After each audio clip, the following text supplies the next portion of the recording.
देवपूजेसाठी लागतो गडू. गीताज वेज किचनमध्ये बनवले आहेत मस्त आज साबुदाणा लाडू. तर मैत्रिणींनो, कसा वाटला आजचा उखाणा तर हे कमेंट करून नक्की सांगा. चला तर मग करूयात आपल्या रेसिपीला सुरुवात. कढईमध्ये 2 चमचे तूप गरम करून घ्यायचं आहे. आता इथे तूप गरम झालं की त्यामध्ये 1 वाटी साबुदाणा टाकायचा आहे. गॅसची फ्लेम फुल ठेवूनच 5 मिनटं हा साबुदाणा आपल्याला भाजून घ्यायचा आहे. तर ते 5 मिनटं झालेले आहेत. आता गॅस बारीक करायचा आणि आणखीन 5 मिनटे हा साबुदाणा बारीक गॅसवर भाजून घ्यायचा आहे.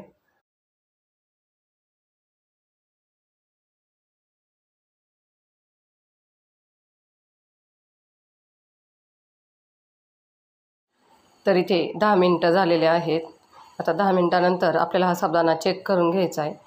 तर 2 बोटात धरून असा साबुदाणा फुटला की समजायचं साबुदाणा छान असा भाजला गेला आहे. आता गॅस बंद करायचा आणि साबुदाणा एका ताटात टाकून थंड करायला ठेवायचा आहे. आता त्याच कढईत आपल्याला सुकं खोबरं भाजून घ्यायचं आहे. तर इथे मी 1 वाटी सुके खोबऱ्याचे काप घेतलेले आहेत. आता गॅसची फ्लेम मध्यम आचेवर ठेवूनच आपल्याला हे खोबरं भाजून घ्यायचं आहे. आता खोबरं हलकं भाजून झालं आहे. आता हे पण काढून घेऊयात. आता कढईमध्ये शेंगदाणे भाजून घ्यायचे.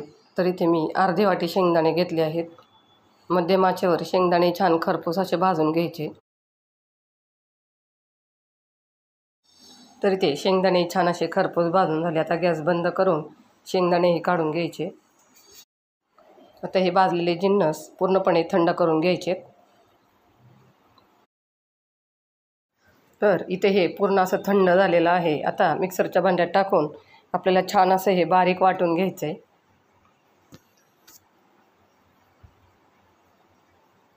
तर अशा पद्धतीने हे छान असं बारीक वाटून झालं की एका ताटात काढून घेणे.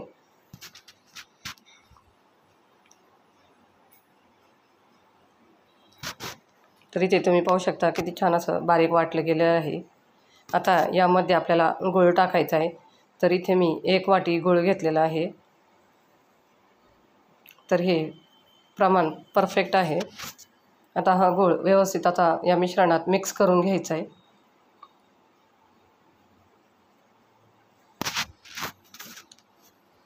आणि आता हे सर्व व्यवस्थित असं मिक्स करून झालेलं आहे. आता यामध्ये आपल्याला अर्धा चमचा वेलची पावडर टाकायची. आणि आता ही वेलची पावडर व्यवस्थित मिक्स करून घ्यायची.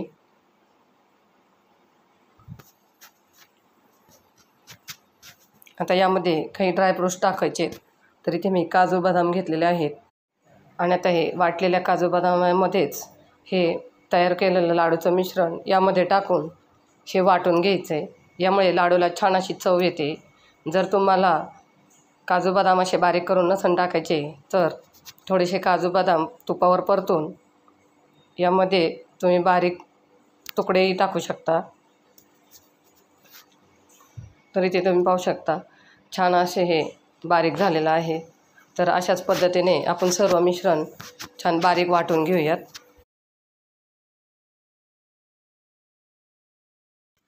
तर इथे हे सर्व मिश्रण छान असं बारीक वाटून झालेलं आहे. आता हे व्यवस्थित एकसारखं करून घ्यायचं आहे आणि ह्याचे छान असे लाडू वळून घ्यायचे. तर इथे तुम्ही पाहू शकता लाडू किती छान असे वळले जात आहेत. हे लाडू वळले गेले नाही तर यामध्ये थोडंसं तूप टाकून हे लाडू वळू शकता.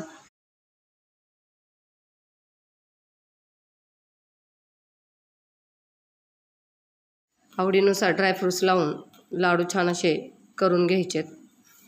मैत्रिणींनो, तुम्ही जर चॅनलवर नवीन असाल, अजूनही चॅनलला सबस्क्राईब केलं नसेल तर प्लीज चॅनलला सबस्क्राईब करा आणि व्हिडिओला लाईक शेअर नक्की करा. तर इथे आपले सर्व लाडू छान असे करून झालेले आहेत. तुम्हाला ही रेसिपी कशी वाटली कमेंट करून नक्कीच सांगा. तर पुन्हा भेटूया अशाच एका नवीन रेसिपीसोबत. धन्यवाद.